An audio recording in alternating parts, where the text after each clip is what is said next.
Mentioned Arsenal, obviously you sold 2 players to Arsenal in the summer.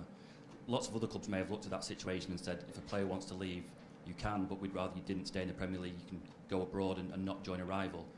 But obviously you took a different view. Was there ever a part of you, or when your conversations with Cheeky, where you thought we'd rather they didn't go to Arsenal or a rival that we... Well, every player is different.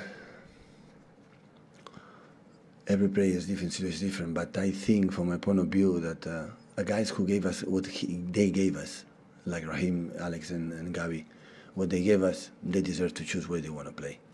Because if they don't want to go to Arsenal or Chelsea, they will stay here. But they don't stay here, why you have to say, no, you cannot be there? I think they did not belong to a big team, a big club. So big clubs, when you want a player, you fight for them. If they don't want, go wherever you want. As much you arrive in agreement with the club and you are happy to go there. We want all of them have a good memories the time they were here in this club. All the people take care of them, the family, and they enjoy playing.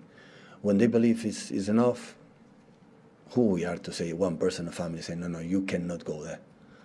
I don't like it. So if Arsenal is stronger, it's okay. So they arrive in agreement for the club.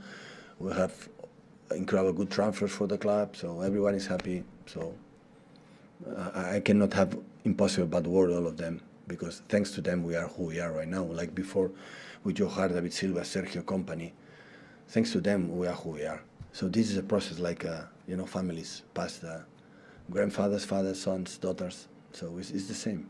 So hopefully the next step with the new players, managers, maybe CEO, I don't know, can get the good thing that he maintain this level.